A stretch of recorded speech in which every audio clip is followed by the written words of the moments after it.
Bismillahirrahmanirrahim. Assalamualaikum warahmatullahi wabarakatuh.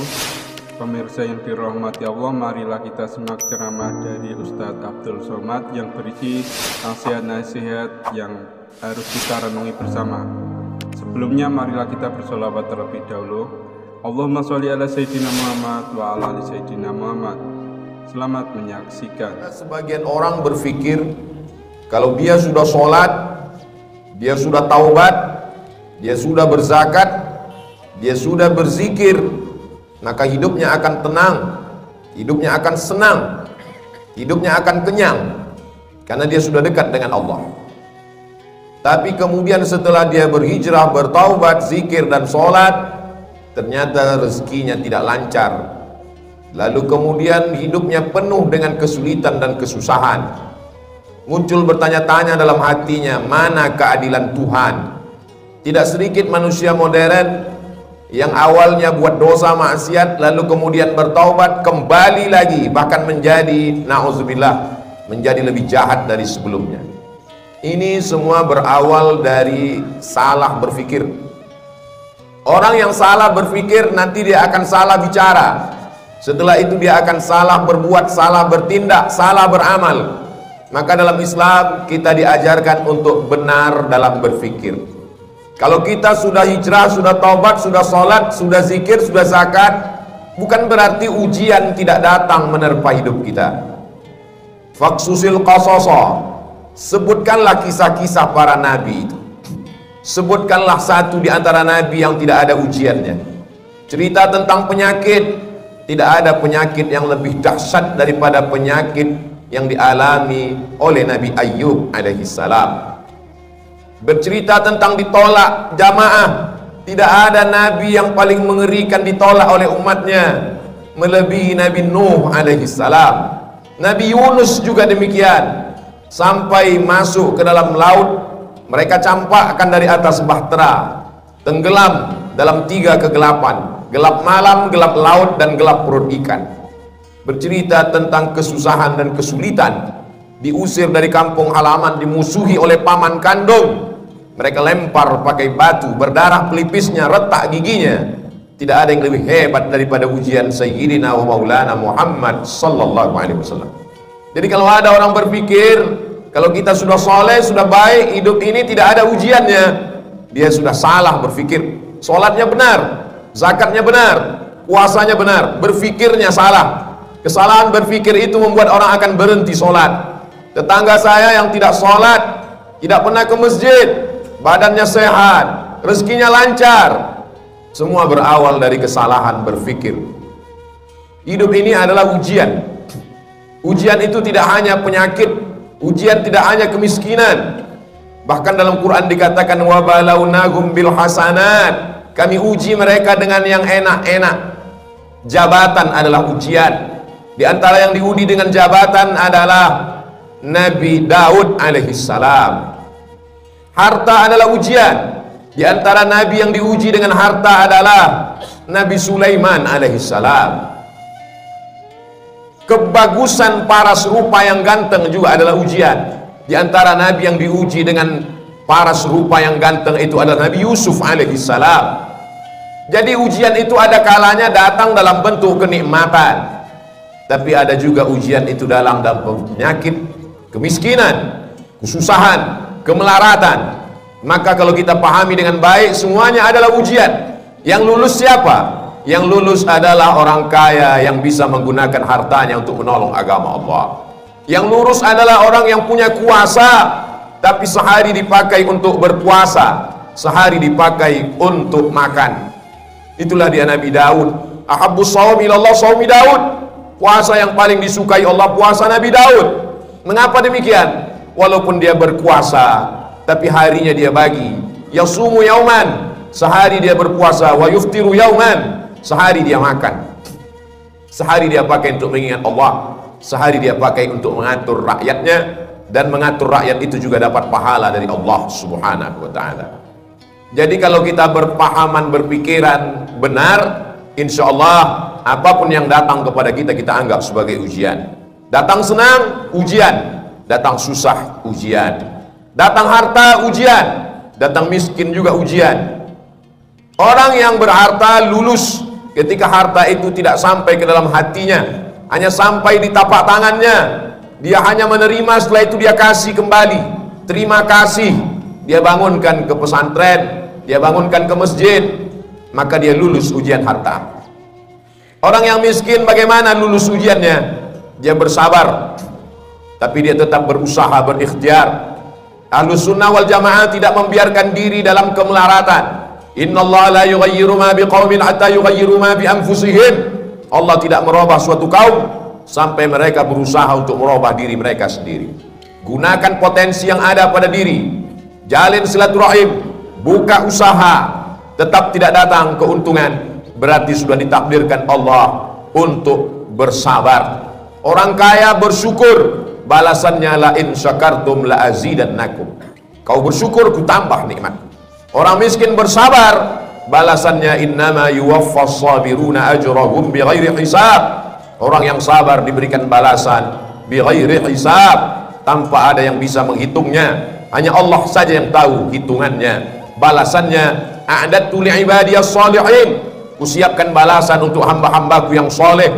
Mala a'yunun ra'at, belum pernah dilihat mata, wala udhunun sami'at, belum pernah didengar telinga, wala khatara ala qalbi bashar, belum pernah terlintas di hati manusia.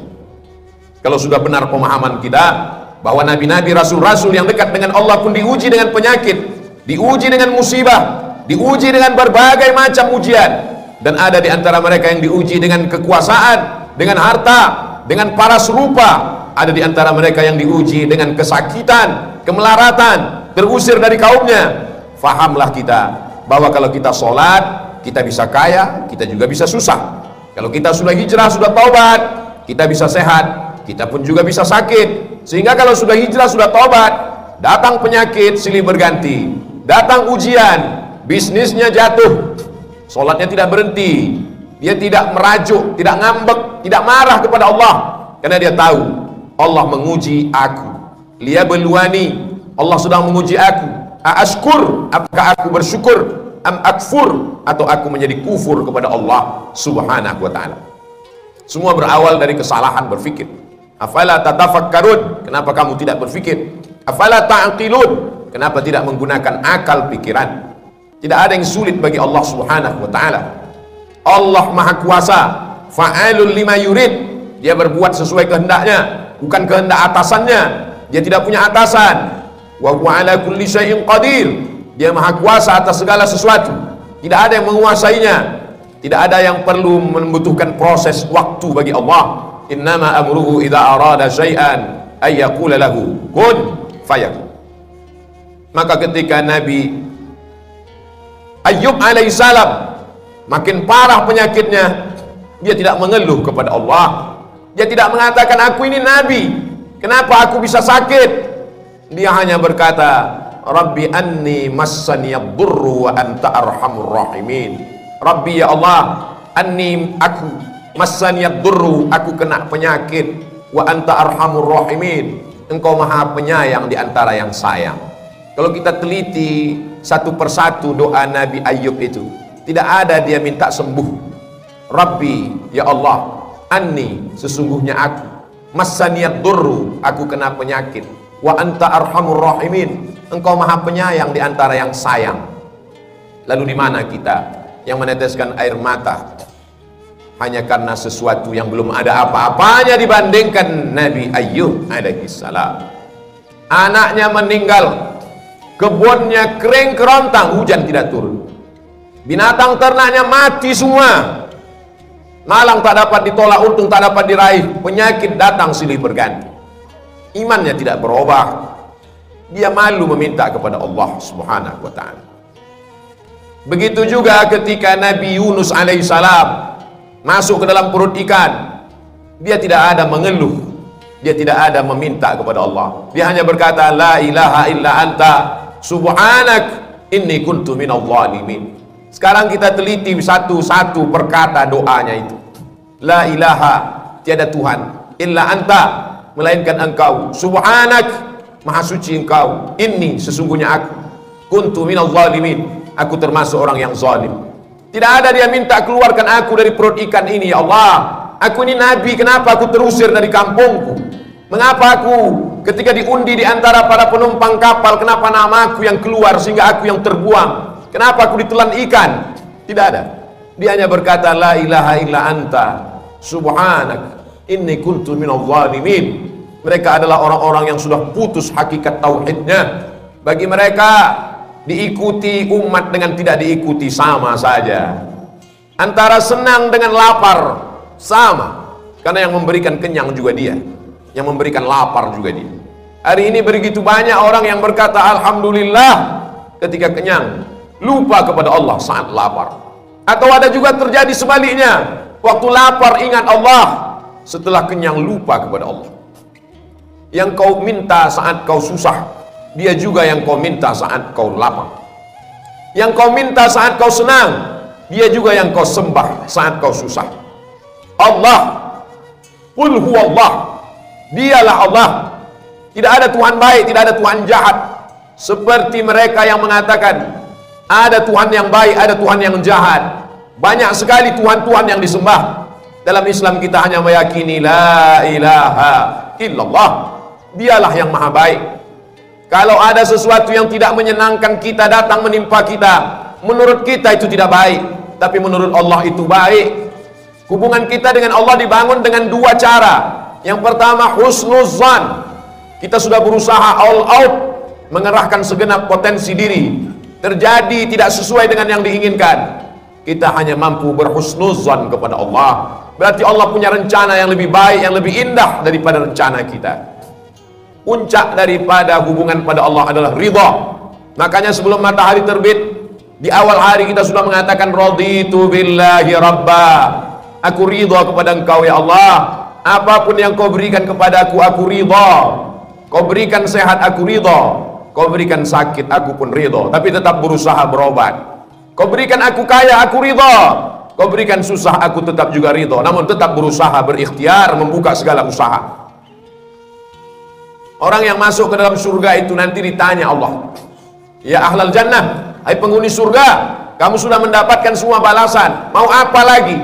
Penghuni surga menjawab, ada satu yang belum kami dapat. Apa? Ridhaka, kami belum dapat ridhamu. Yang lain kami sudah dapat.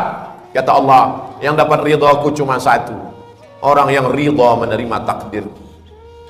Maka maqam yang paling tinggi adalah maqam ridha. Nabi Muhammad sampai ke maqam itu. Wala sawfa yu'tika rabbuka fatarda. Allah memberikan apapun yang kau mau. Kenapa? Karena engkau ridha.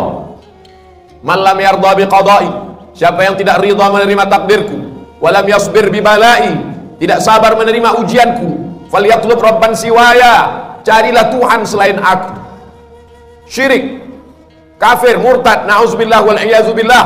Allah menyelamatkan kita sampai anak cucu kita hingga hari kiamat daripada berpaling daripada Allah hanya gara-gara tidak tahan menerima ujian. Tidak ada yang bisa menguatkan hati kita kecuali Allah. Wasta'inu, minta tolonglah kepada Allah, bisabri, dengan banyak-banyak sabar, wassalah, dengan banyak-banyak salat. Kalau ujian hidup ini berat, angkat kedua tangan. Besar ujian ini, lebih besar Allah. Allahu Akbar. Setelah itu katakan dalam hati, Allahu Akbar kabira. Tidak ada apa-apanya ujian ini, engkau lebih besar. Walhamdulillahi katsira, segala puji hanya milik engkau. Wa subhanallahi bukratan wa asila, pagi petang siang dan malam yang suci hanya engkau. Aku adalah makhluk yang kotor, banyak silap, banyak salah, banyak dosa. Setelah itu mengakulah kepada Allah, wajjahtu wajhiya, aku hadapkan wajahku kepadamu ya Allah. Wajjahtu wajhiya lilladzi fataras samawati wal arda hanifan musliman wa ma ana minal musyrikin. Serahkan semuanya pada Allah. Inna salati wa nusuki wa mahyaya wa mamati lillahi rabbil alamin. Jangan meminta kepada dukun, jangan minta kepada benda keramat. La syarika lahu wa bidzalika umirtu wa ana minal muslimin. Aku orang yang berserah diri kepadamu. Wa la tamutunna illa wa antum muslimun. Jangan mati melainkan dalam keadaan muslim. Siapa muslim? Bersyahadat, salat, zakat, puasa, haji. Ya, tapi muslim yang sesungguhnya orang yang menyerahkan dirinya kepada Allah Subhanahu wa ta'ala.